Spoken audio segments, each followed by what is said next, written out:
Shalom Ubrachá. Nossa aula de hoje, o Zohar da Parashá. E a nossa Parashá começa Patach Rabbi Shimon V'amar Ve'ele Mishpatim Asher Tasim Lifneim. Abriu o Rabbi Shimon Bar Yochai, que escreveu o Zohar, o principal rabino do Zohar. Ele abre com as seguintes palavras. Nossa Parashá nos conta que essas são as sentenças que você vai colocar na frente deles. Targum, a tradução para o aramaico, Ve'ilindinaya de Tissader Kadomeio. Essas são as leis que você vai organizar na frente deles. Ilin inus durin de Gilgula. Diz o Rabbi Shimon, essa organização é a organização das reencarnações pelas quais a gente vai passar. Ou seja, continua o Rabbi Shimon aqui, são as leis relacionadas às almas, que elas foram julgadas, cada uma para receber o seu castigo. O que acontece na prática, assim, que quando Deus deu a Torá para o povo de Israel, foi a união entre o mundo de cima e o mundo de baixo. Foi a sincronização, a fusão entre o mundo de cima e o mundo de baixo. Então, na profecia de Moshe Rabbeinu, está indicado tudo que tem lá em cima, tudo que tem aqui embaixo, de vez em quando de uma maneira bem clara, de vez em quando de uma maneira muito oculta. E vamos começar pelos 10 mandamentos da Parashá anterior. Deus criou o mundo com 10 pronunciamentos. Deus deu para a gente 10 mandamentos. Existe uma conexão entre esses 10 pronunciamentos que Deus criou o mundo por meio deles e os 10 mandamentos que Deus deu no Monte Sinai. Esses 10 pronunciamentos, está escrito lá, e aí, seja luz. Deus não falou Fiat Lux, não era a Torá. Então, Deus falou os 10 pronunciamentos na língua santa em hebraico. Então, na hora que ele falou esses 10 pronunciamentos, o que quer dizer Deus falou?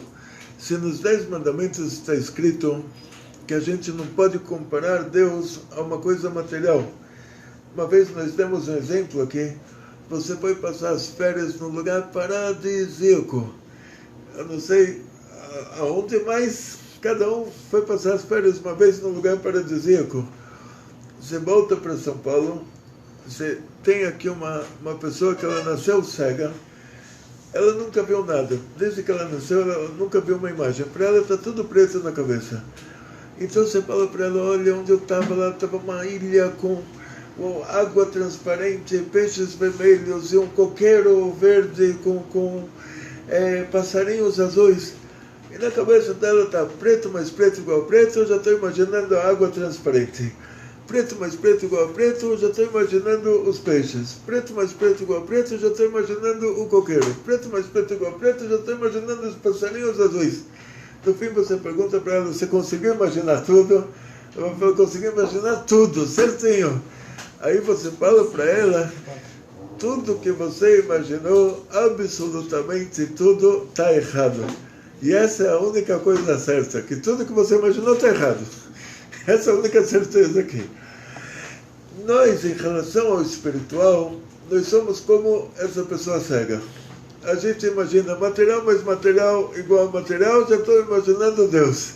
Material mais material igual a material, já estou imaginando o anjo. Material mais material igual a material, já estou imaginando mundos superiores. Consegui imaginar tudo. Então tudo que você imaginou está errado. Deus está acima de tudo. Deus está tão acima disso, a gente não tem o sentido para imaginar o que é Deus. Então, está escrito que Deus falou. O que você imagina? É proibido imaginar.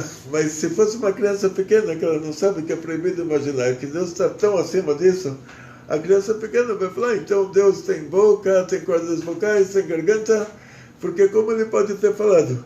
Mas então, por que a Torá usa essa expressão, Deus falou?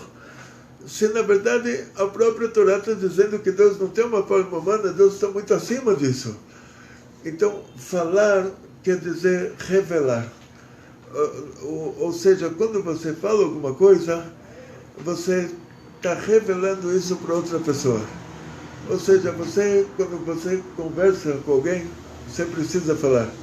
Para conversar com você próprio, você não precisa falar. É uma coisa assim interessante. Então, quando está escrito que Deus falou, a intenção não é que Deus tem uma garganta, tem cordas vocais, tem língua e dentes, e Deus me livre. Longe de Deus está muito acima de uma forma material que a gente tem aqui nesse mundo. Até a nossa alma está muito acima disso, quanto mais Deus. Então a intenção aqui é que Deus revelou. Então por isso é usada pela Torá esse exemplo de pronunciamentos de Deus falou. Quer dizer, essa revelação para nós é usado como exemplo a palavra fala. Como uma pessoa que fala, ele revela o que ele tem nele para o outro. Assim, Deus criou o mundo dessa maneira, Deus deu os 10 mandamentos para nós dessa maneira. E quando Deus falou que seja luz, aí surgiu a luz. No quarto dia Deus falou que seja o sol, a lua e as estrelas. Aí surgiu já outro tipo de luz. Então, você pergunta, e de onde surgiu o vidro? Deus não falou seja vidro. De onde surgiu o vidro? Vamos pensando rápido aí. Areia. Areia é muito quente. Muito bom, mas Deus falou seja luz, seja luz. Deus não falou seja areia. Da terra. Então, vamos dizer, eu vou já cortar o caminho para a gente não precisar. Está escrito esses 10 pronunciamentos, você pega as letras deles, tem um livro que chama Sefer Yetzirah, o livro da criação. Nesse livro da criação, está escrito que 2 letras montam uma palavra. 4 letras já montam 2 palavras. Elas podem juntas montar uma nova palavra. Então, no livro da criação, no Sefer Yetzirah, está escrito que você pega todas essas letras dos 10 pronunciamentos divinos e você combina elas para criar, vai aparecer o nome de cada coisa que existe no mundo. Ou seja, os 10 pronunciamentos, eles são a raiz de toda a criação. E os 10 mandamentos estão sincronizados com os 10 pronunciamentos. Então, lá, da mesma maneira que os 10 mandamentos, eles são o DNA de tudo que foi criado no mundo, os 10 pronunciamentos são o DNA, os 10 mandamentos são o DNA, 10 mandamentos agora, são o DNA de toda a Torá. Então, existe uma coisa na Torá que é a reencarnação, como diz o Rabbi Shimon Bar Yochai aqui. É a maior bondade divina possível e imaginável. Dá uma chance para alguém, é a maior bondade divina possível e imaginável. Dá 2 chances, é uma bondade maior ainda. Dá 3 chances, é uma bondade muito maior. Dá 4 chances, já não tem como imaginar. Então, quando Deus fala nos 10 mandamentos, que ele é um Deus muito, eles traduzem lá como ciumento, coisa absurda, mas toda a tradução é uma versão inadequada do original, né? Então, mas vamos dizer, eles traduzem lá do jeito que traduziram, não me importa, mas assim, toda a frase fala que por causa disso, eu não diria assim traduzir como ciumento, mas quando uma mãe ela tem amor pela filha, o que você chama ela de prestativas, não chama de ciumenta. Zelosa. Vamos traduzir não como ciumento, como eles traduzem, mas como zeloso. Então, sendo que Deus tem amor pela gente, por causa disso, ele cobra até a 4ª geração de todos os que fazem mal. O que é essa 4ª geração?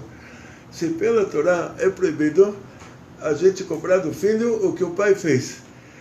Então imagina, pela Torá tem um castigo por cada coisa errada que a pessoa tenha feito. Então se ele roubou, tem que pagar 100% de multa.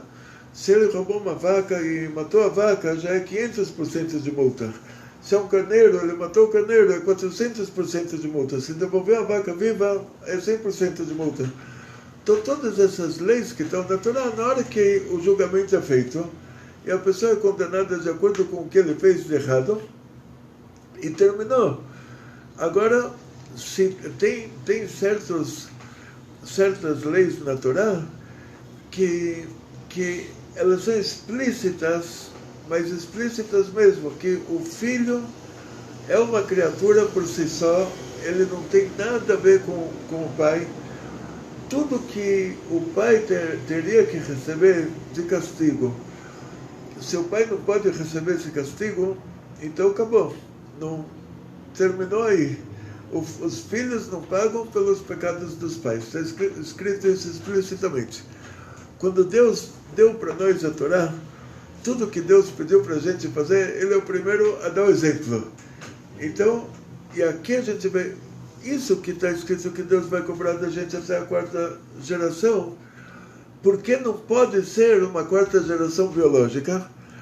Porque a 2ª geração já não pode pagar pela primeira. O mesmo exemplo a gente vai ver no olho por olho, dente por dente. Você ouviu uma frase assim na Torá? O que isso quer dizer? Você entra nessa sala agora, você tira a dentadura, coloca a sua dentadura em cima da mesa, todo mundo começa a tremer. Fala, agora esse cara vai poder dar soco na boca de todo mundo, quebrar os dentes de todo mundo, depois ele pega a dentadura dele e coloca de volta. Não tem o que fazer para ele, dente por dente, ele não tem dente. Então você entende daí que o dente por dente é uma linguagem figurada. Então, da mesma maneira, isso que o filho não paga pelo pecado dos pais, você entende que cobrar da pessoa até a 4ª geração é uma linguagem figurada, mas a gente não vai chamar isso de linguagem figurada, é uma linguagem explícita que está se tratando de um assunto espiritual. Se nessa reencarnação ele não fez tchubá, pela bondade divina ele tem direito a uma próxima reencarnação. Se lá ele ainda não se arrependeu pelo que ele fez, ele ainda não retificou o que ele fez, por causa da bondade divina, ele tem direito a mais uma reencarnação. Se na 3ª reencarnação ele ainda não retificou o que ele fez, ele ainda não se arrependeu do que ele fez, e muitos sinais lá de cima são dados a ele, ele é recolocado em todas as situações que ele estava na reencarnação anterior. E ele sabe, ele se confronta de novo com os mesmos testes, por isso que a gente sabe se ele fez tchubá ou não. E aí na 4ª reencarnação, se ele não fez até a 4ª reencarnação, não fez tchubá, não retificou o que ele fez de errado, não se arrependeu do que ele fez de errado, mesmo que os mesmos casos foram recolocados na frente dele, muitas vezes de uma maneira mais profunda até, aí na 4ª reencarnação vai ser olho por olho, dente por dente. Na 1ª reencarnação ele dá um soco na boca de alguém, na 4ª ele perde os dentes. Somente quantos dentes ele quebrou do outro. Então, se aí entra olho por olho, dente por dente, não é uma linguagem figurada, é uma linguagem que está se relacionando a um assunto espiritual que é trazido pela Torá escrita, da mesma maneira que nos 10 mandamentos, o fato de Deus falar que vai cobrar de cada um de nós até a 4ª geração, toda essa vontade divina de esperar 4 reencarnações até cobrar alguma coisa, na 4ª reencarnação vai ser olho por olho, dente por dente. O que ele fez, ele leva de volta. Então, nos 10 mandamentos está o DNA da reencarnação, explícito dessa maneira, e aqui no Parashat Mishpatim, o Rabbi Shimon Bar Yochai, ele traz que toda Parashat Mishpatim vai estar falando sobre esses assuntos. E o assunto do escravo judeu, ele vai ser explicado pelo Rabbi Shimon Bar Yochai dessa forma, sendo que essas almas elas voltam para receber o castigo delas, ou seja, tem 2 tipos de reencarnação, deixar claro assim para vocês. O que está escrito lá nos 10 mandamentos? Que Deus, ele guarda o bem para alafim, para milhares, e ele cobra até a 4ª geração de quem faz o mal. o alafim é 2.000, certo? Um elef é 1.000, alafim, quer dizer, o plural de 1.000, quando eu falo mils, não sei, em português não dá para falar milhares, quando eu falo milhares, qual que é o mínimo de milhares? 2.000, né? Porque 1.000 não é 1 milhares, mas 2 não pode ser 2 milhares. Então, assim, eu não sei em português se dá certo isso, mas no hebraico é assim, você tem elef é 1, quando você coloca no plural com o yod mem, alafim, o mínimo do plural é 2.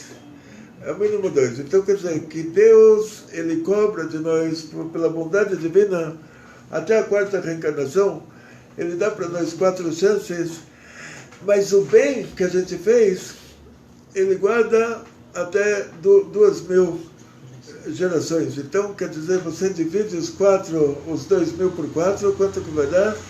2.000 por 4 vai dar 500. 500. Então, quer dizer que a coisa boa é 500 vezes maior do que a coisa ruim. Então, a bondade divina, quando vai dar um prêmio para alguém, é 500 vezes maior do que a retificação de alguém. Então, Deus te dá a oportunidade de se reencarnar 500 vezes para fazer coisas boas, para aumentar o seu mérito, para ganhar mais. Fazer mais mitzvot, ganhar mais 500 vezes, não tem problema. Agora, para receber um castigo, ele te limita até a 4ª reencarnação, porque senão a gente já não iria aguentar. Então, esse castigo não é um castigo, não é uma vingança divina pela coisa errada que a gente fez. Deus ama cada um de nós muito mais, diz o Baal Shem Tov, do que um casal de idosos que com 100 anos de idade teve o primeiro filho, muito mais do que eles amariam essa criança, Deus ama cada um de nós. Então, quando a gente faz uma coisa errada, quando a gente faz uma averá é traduzida como transgressão.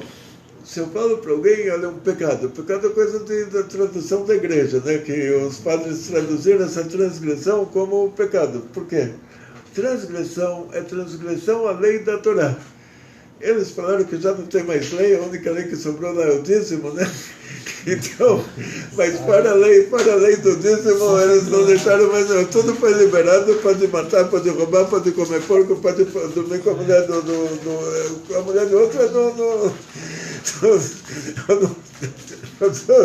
estou dizendo, a pessoa que fala que está tudo liberado, a intenção dele é que está tudo liberado. Agora só o dízimo não foi liberado, né? Não, isso dá prejuízo. Isso dá prejuízo. Então, quer dizer, Deus liberou tudo lá, mas não. Então, voltando aqui, não vamos escorregar muito, Deus me livre, assim, para coisas que não tem nada a ver. Voltando para o nosso assunto. A pessoa tem direito a se reencarnar até 4 vezes para fazer teshuvah. Por que Deus não deixa mais do que isso? Porque, da mesma maneira que esse casal de idosos que teve o filho com 100 anos de idade, quanto que eles amam essa criança, e a palavra transgressão, a palavra averá em hebraico, que a gente poderia traduzir como transgressão, mas averá é desvio. Na verdade, assim, vamos dizer, quando a pessoa teshuvah é volta. Então, lá avor em hebraico é ultrapassar. É um termo que é usado no trânsito. Então você precisa ultrapassar. Então, haverá, tipo, a pessoa se desviou do bom caminho.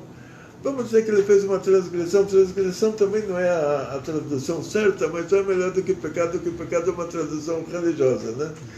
Então vamos usar a palavra transgressão para não falar desvio, porque a tradução certa de haverá é desvio, ele ultrapassou. A gente vai falar desvio, vai parecer coisa psiquiátrica. Então vamos falar transgressão. Vamos tentar chegar no o mais próximo na língua portuguesa, que não atrapalha a gente com assuntos religiosos, é uma transgressão. A pessoa fez uma transgressão, então vamos dizer, essa criança pequena, os pais falaram, olha, não brinca na lama, que você pode se sujar. Aí a criança foi numa poça de lama, mergulhou de cabeça dentro da poça de lama com a roupa nova que a mãe tinha comprado. Aí a criança chega em casa, todo com frio, espirrando e todo cheio de lama de cima para baixo. E a mãe fala, agora a gente vai ter que te dar um banho. Ah, que isso, dar um banho? Eu não quero tomar banho, agora não é, eu tenho que brincar, tenho que fazer outras coisas. E a mãe, pelo amor que ela tem pela criança, ela vai obrigar a criança a tomar banho. Então isso que Deus faz com a gente. Cada transgressão que a gente faz, a nossa alma se suja. E agora, para limpar essa alma, ela vai precisar de um tratamento. E esse tratamento, a gente tem direito a fazer esse tratamento 4 vezes por meio de reencarnações. Chegou na 4ª, você não precisa se preocupar. Você não se arrependeu na 1ª, não se arrependeu na 2ª, não se arrependeu na 3ª, na 4ª já o trabalho é feito para você. A criança nasce, como falou Arizal, o nosso povo de Israel no Egito, aquelas almas divinas, a primeira reencarnação delas, elas eram a geração que causou o dilúvio e morreu feliz antes do dilúvio. Deixou herança para os filhos, falou, papai matou, papai roubou, está aqui o dinheiro, seja esperto como o papai. Depois tiveram direito a uma segunda reencarnação. Então, na segunda reencarnação, construíram a Torre de Babel. Eles falaram, a gente foi até o céu, não tinha Deus, pode matar, pode roubar, pode fazer tudo. Não vou entrar assim em muitos detalhes que você já entende, né? Aqui, tipo, eles falam, já pode fazer tudo, só o dízimo que não liberaram, né? Então, pode matar, pode roubar, eu não quero que a gente, nós somos aqui uma aula de assuntos culturais, falar em assuntos culturais, o judaísmo é compromisso. Judaísmo não é estilo de vida. Judaísmo é compromisso com a vida. Você é obrigado, e obrigado, e obrigado, e obrigado, é compromisso. Estilo de vida, assim, tipo, hoje estou feliz aqui, então vou ficar aqui, amanhã estou feliz lá, vou ficar lá, hoje quero comer no restaurante japonês, amanhã no restaurante árabe. Estilo de vida não tem compromisso. Judaísmo é compromisso. Então, nosso povo teve direito a uma segunda reencarnação. Lá eles fizeram a Torre de Babel, eles falaram, pode matar, pode roubar, pode fazer tudo, só tem que continuar dando dízimo, né? Então, depois terceira reencarnação. Continuar com a torre. A terceira reencarnação, eles foram simpáticos habitantes de Sodoma e Gomorra. Depois de 3 reencarnações, na 4ª reencarnação, aquela criança nasce. O exército egípcio, o Egito é Estados Unidos da época. O exército egípcio é a megapotência, o maior exército do mundo. Pega aquela criança indefesa e joga ele na água. Aí você vai falar, coitado, uma família tão boa, os pais deles são tão bons. A criança não matou, não roubou, não dormiu com a mulher do outro, não fez nada de errado. Por que essa criança merece morrer dessa maneira? Aí é o segredo das reencarnações. Na 4ª reencarnação, Deus cobra da gente para não ficar acumulando. Senão a gente não iria aguentar, senão o tratamento ia ser muito... Juro muito alto. Então Deus coloca um limite no que a gente pode fazer de maldade para o nosso próprio bem, para a gente não se machucar demais. Então, essa alma chega lá em cima, ela tem direito, o Tribunal Divino faz um julgamento, eles falam para essa pessoa, mostram para ele um filme de tudo que ele fez durante a vida, e falam para ele, olha, agora você próprio está vendo, ou você vai nascer numa cidade pobre, numa família pobre, o seu pai vai gritar com você, sua mãe vai te bater, até um dia que você vai encontrar o judaísmo, vai estudar a Torá, vai cumprir mitzvot, e você vai falar, pô, mas eu tenho vizinhas aqui que essa menina desde 3 anos de idade estuda a Torá, e eu não falo uma palavra em Yiddish, não falo uma palavra em hebraico, meus pais não me ensinaram. E você fala, pô, olha, por que Deus fez uma coisa dessas? Por que Deus fez uma coisa dessas? Cada um, ele tem a reencarnação sincronizada de acordo com a vida anterior dele. Então, se uma pessoa nasce não judeu e se converte ao judaísmo, pode ser que na reencarnação anterior ele era judeu e ele ele foi para outro povo, para outra religião. Se a pessoa, ou seja, é uma conta assim, você vê o que está te faltando é o que você deveria ter antes e você abriu mão numa reencarnação anterior e agora você fala, olha, chegou a hora que realmente eu quero isso. Tipo, eu tenho uma teoria, mas é só uma teoria, eu não gosto assim de... É teoria mesmo. Há 500 anos atrás, os espanhóis, eles falaram para os judeus que ou vocês vão embora da Espanha, vocês vão para outro país, ou todo mundo vai virar cristão. Tiveram judeus que eles mudaram de país, eles continuaram judeus. Eles foram para a Síria, foram para o Egito, foram para a Turquia, porque os judeus da Península Ibérica, eles eram judeus árabes. A Península Ibérica, antes de ser Portugal e Espanha, era um império árabe que chegava até lá. Então, judeus da Península Ibérica, judeus portugueses, judeus espanhóis, eles são judeus árabes, que depois foram conquistados pelos cristãos, mas a comunidade judaica, ela sempre foi uma comunidade judaica de judeus árabes. Então, quando você fala judeu sefaradi, você está falando judeu árabe, um judeu que no ano 600 lá era Império Árabe, e no 600, 700, o Império Árabe foi um império que ele durou mais tempo, teve o maior espaço. Então, judeus da Península Ibérica, sefaradi, quer dizer judeu árabe. Então, eles voltaram para os países árabes, tipo... Na Espanha eles receberam um mês para ou se converter ao cristianismo ou sair, então eles saíram. Muitos judeus ficaram lá e viraram cristãos. E depois mudaram para as colônias, para o Brasil, para a Argentina, para a Colômbia, para a Venezuela, para Chile, Panamá, México. E cada país desses tem um governo deles, tem uma comunidade judaica deles. O que todos esses países têm em comum? A maior anormalidade, o maior absurdo, que cada um, por um motivo diferente, eles falam, olha, você quer se converter ao judaísmo, você tem que mudar de país. Tem que mudar para Israel, tem que mudar para os Estados Unidos, tem que mudar para a Holanda, para um país que lá é permitido se converter. Mas isso foi o que falaram. Há 500 anos atrás, os inquisitores falaram, você quer ser judeu? Muda de país. Se você ficar aqui, você não vai ser judeu. E agora que a pessoa quer se converter ao judaísmo, que provavelmente muitos desses são descendentes daqueles cristãos novos, eles ainda estão com essa possibilidade. Você quer ser judeu? Ainda está em dia, a proposta ainda está em dia. Quer ser judeu? Muda de país. A proposta ainda está em dia, quer dizer, não mudou nada. E cada país é por um motivo diferente, mas todos esses países de colonização portuguesa e espanhola, cada um por causa de um motivo dele, eles têm essa condição. Quer ser judeu, aqui a gente não vai poder fazer conversão, você tem que mudar de país. Então o que acontece? O negócio da reencarnação é isso.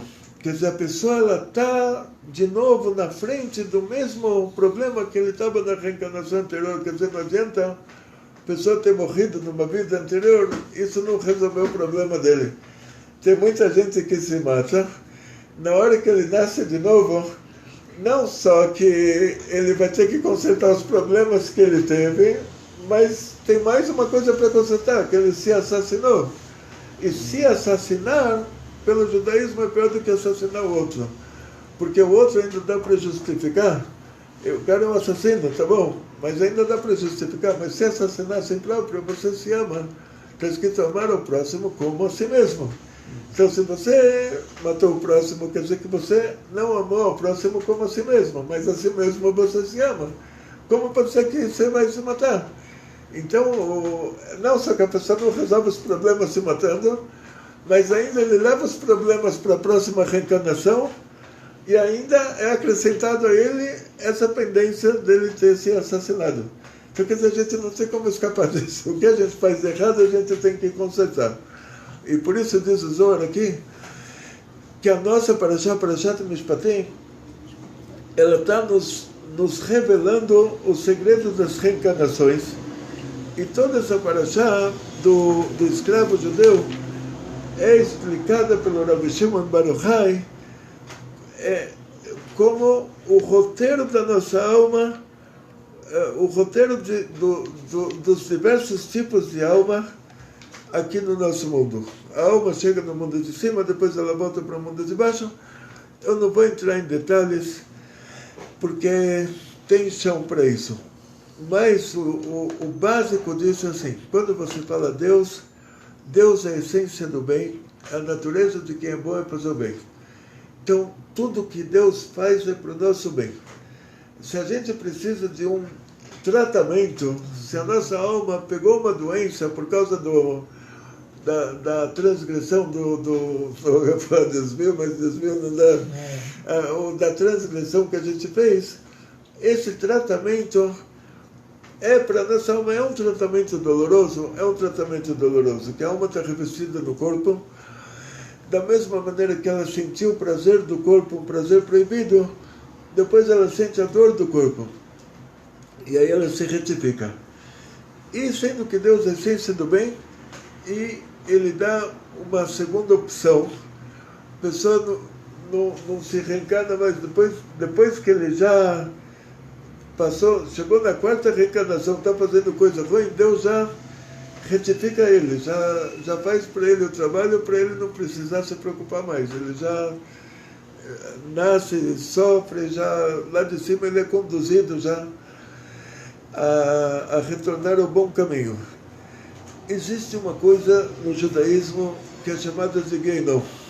Gehinom é traduzido como inferno, sendo que os italianos antigos, os romanos, eles tinham uma religião que pegaram dos gregos, eles também devem ter deturpado, como eles fizeram com o judaísmo, eles devem ter deturpado um monte também a mitologia dos gregos, mas os conceitos básicos da mitologia dos gregos era que tinha lá um Deus da luz, um Deus das trevas, um Deus do bem, um Deus do mal. Então eles tinham um conceito de inferno eterno, de mal eterno, de escuridão eterna. E na hora que eles deturparam a nossa religião, que eles pegaram os nossos conceitos, no lugar de traduzir o inferno como hospital, como lugar onde você cura a sua alma, como lugar onde você purifica a sua alma, como um lugar onde você passa pelo pior tratamento possível, imaginável, para você sair de lá uma alma pura, reluzente, refinada, mas é um tratamento cruel. E, como dizem nossos sábios, a única coisa que você pode chamar de ruim é o inferno. O inferno tem um limite para 12 meses, e o pior pessoa, o maior criminoso, a gente fala Imach Shemo, quer dizer, que seja apagado o nome dele. Porque se o nome dele não for apagado, se continuar assassinando em nome dele, se continuar fazendo idolatria em nome dele, se continuar fazendo coisa ruim em nome dele, por inspiração dele, o que vai acontecer com essa pessoa? Depois dos 12 meses que ele terminou o inferno, vai falar: desculpa, agora tem alguém assassinou inspirado em você. Seu nome não foi apagado lá em cima, então vai levar por esse também. Então, por isso a gente fala em relação a uma pessoa ruim. O profeta Ria Shiloni, ele falou para o Yerovam Ben Nevat, não sei como traduz, que eles, em hebraico, eles mudaram para J, né? Porque no latino o J era I. Então, Jerababão, não sei, alguma coisa aí. Então, esse aí, o profeta Ria Shiloni, ele falou para ele que seja apagado o seu nome. Seja apagado o seu nome é a maior bênção que você pode dar para uma pessoa ruim. Que o nome dele seja apagado. Que ninguém mais se inspire no que ele falou. Que ninguém mais se inspire no exemplo pessoal que ele deu. E aí, depois de 12 meses no inferno, já a alma dele já passa por todo o tratamento, já é purificada e volta para o céu. Sendo que Deus é a essência do bem. E a coisa boa, ela é eterna. A coisa ruim, ela é limitada, ela tem o limite dela. O limite do inferno é enquanto que esse mundo está existindo, que esse mundo tem um prazo de validade determinado lá em cima. Então, quando Deus criou o mundo com 10 pronunciamentos que estão sincronizados com os 10 mandamentos, que estão sincronizados com as 10 sefirot lá em cima, 10 emanações divinas. Também a gente não pode imaginar, a gente pode imaginar talvez o nome delas, a gente escreve 10 sefirot em bolinhas, tudo, mas elas são emanações divinas, são revelações divinas de aspectos diferentes. Então a gente não pode imaginar, como o nome de Deus você pode imaginar, o nome da Sefirah você pode imaginar, mas a própria Sefirah é uma emanação divina. Então os 10 pronunciamentos e os 10 mandamentos estão sincronizados com aquelas 10 Sefirot lá em cima. E então, quando começa a criação do mundo, a necessidade da criação do mundo surge na Sefirah chamada de Chesed, porque diz a Gemara uma coisa interessante assim, uma mudança que volta a ser o que era antes não é uma mudança. Então, nos Sefirah chamados de Chesed, para alguém ser bom, ele é obrigado a fazer uma coisa boa. Ele não pode ser bom teoricamente. Se você nunca fez uma coisa boa na sua vida, você fala, olha, eu sou uma pessoa boa, então me fala uma coisa boa que você fez. Se você não fez na prática uma coisa boa, você não pode falar que você é uma pessoa boa. Da mesma maneira que uma pessoa ruim, ele pode chegar e falar, eu sou uma pessoa ruim, então me mostra uma ruindade, uma coisa ruim que você fez na vida. Se você não tem uma coisa ruim para mostrar, quer dizer que você não é uma pessoa ruim. Você pode pensar, pensamento não determina nada. A pessoa chega no tribunal e fala, eu assassinei 100 pessoas. Então me mostra, me prova que você assassinou. Eu falo, não, eu imaginei assim que eu estou matando. Aí ele não vai ser preso por causa disso. Tudo aconteceu dentro do pensamento dele. Então, todo tempo que isso não acontece na prática... Prova material. Exatamente. Então, se ele não matou alguém no mundo material, ele não pode ser chamado de assassino. Se ele não fez uma bondade para alguém no mundo material, ele não pode ser chamado de uma pessoa boa. Se ele não fez uma maldade, ele não pode ser chamado de uma pessoa ruim. Então, quando a revelação divina se revela na Sefirah Chesed, diz o Zohar, lá surge a necessidade de criar o mundo. Então, por quê? Porque aí Deus vai nos fazer o bem. Porque a nossa alma, ela surge na Chokhmah de Atzilut. Então, para nos fazer o bem, quer dizer, elevar a gente a um nível acima de Atzilut. E não teria como fazer isso a não ser criando o mundo, que esse é o tema de outra aula, que é uma aula inteira só sobre esse assunto. Então, o primeiro dia da criação é Chesed. É água para tudo quanto é lado, é luz para tudo quanto é lado. Segundo dia da criação é Gvura. Deus separou o mar da chuva. Terceiro dia Tiferet, é a Chesed na medida certa. É a água na medida certa, a terra na medida certa. O quarto dia, Netzach, o sol, a lua e as estrelas. O quinto dia, Hod, que Deus cria as aves e os peixes. E o sexto dia, Isod, Deus cria os animais e o ser humano. No Shabbat, Deus não criou nada. O Shabbat é Malchut é uma Sefirah, que ela por si só não tem nada, ela recebe das outras. E a entrega da Torá já funde o mundo de cima com o mundo de baixo. A Torá, ela é Chokhmah, são as 3 Sefirot de cima, antes da Chesed. Então, todo o assunto da criação do mundo, que a condição da criação do mundo era a entrega da Torá, tudo isso está ligado aos 10 Sefirot lá em cima. Por isso, o homem, ele tem 70 anos de vida, que são essas 7 Sefirot da Chesed até o Malchut. Por isso, o mundo, ele existe para 6.000 anos, e o 7º milênio já é uma revelação divina que ela está acima do nível de onde surge a nossa alma, que aí vai ser a bondade divina na prática. Porque o homem nascer nesse mundo e voltar de volta para o lugar lá em cima de onde a gente veio, ainda não é bondade. Devolver para a gente o que foi tirado de nós ainda não é bondade. A bondade dá para nós mais do que a gente tinha antes. Então, por isso, o Baixo Paraíso, está escrito que 1 hora no Baixo Paraíso é como 70 anos dos maiores prazeres nesse mundo. Então, vale a pena passar pelo inferno para se chegar a um Baixo Paraíso. Quanto mais ao Alto Paraíso, que 1 hora no Alto Paraíso é como 70 anos no Baixo Paraíso. Mas quando os mortos ressuscitarem, esse mundo aqui vai ser mais alto paraíso do que o Alto Paraíso. Vai ter que ser mais alto, mais elevado do que o ponto de onde a gente saiu. Aí vai ser a bondade divina, que Deus vai dar para nós mais do que a gente tinha antes.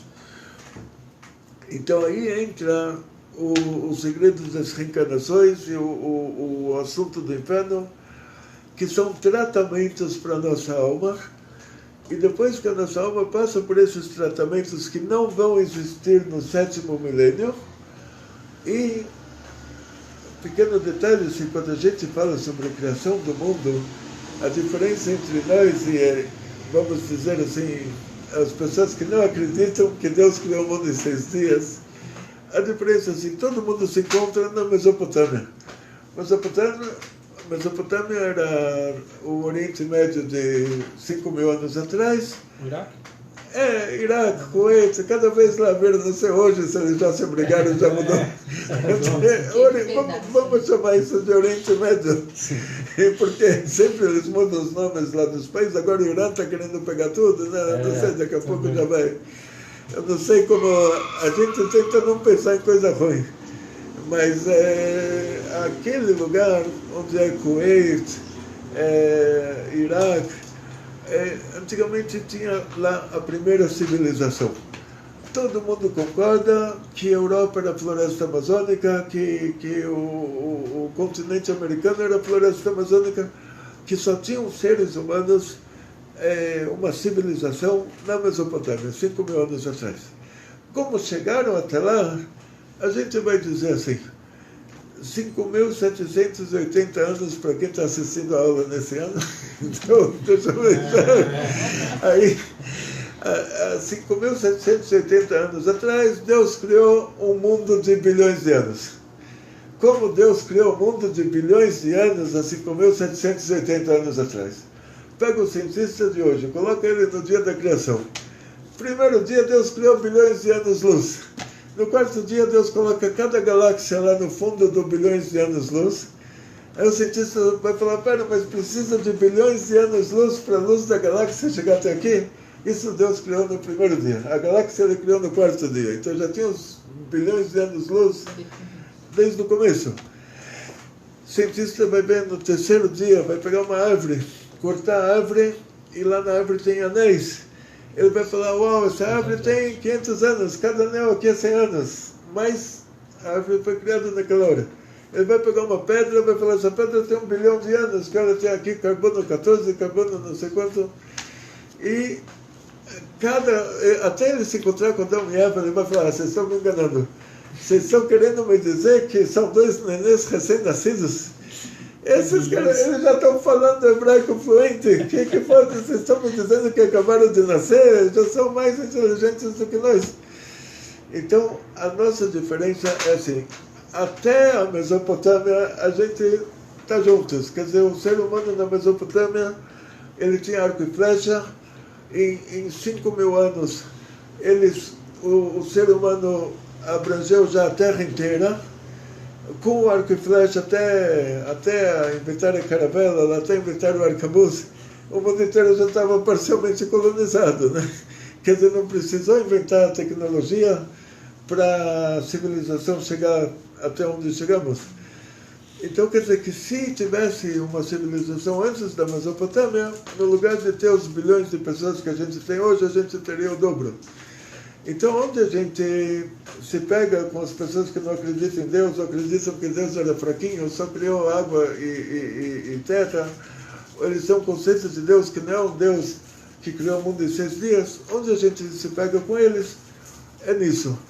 Quando chega na Mesopotâmia, a gente fala para eles, quando chega há 5.780 anos atrás, a gente fala para eles, olha, aqui tudo foi criado. E eles falam, não, Deus não é tão forte assim, Deus não tinha como criar tudo isso. Então, o que ele fala?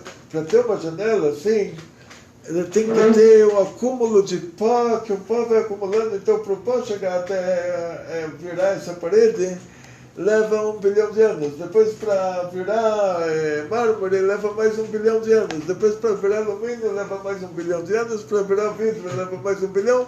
E para aparecer os livros aqui, leva mais, e até... Então, só para terminar a aula, que a gente está aqui, graças a Deus, ultrapassamos o nosso tempo. O Rambam, uma vez, ele ia receber uma comitiva de filósofos da época que eles falaram que o mundo se criou sozinho. E naquela época se costumava muito ler livros de poesias.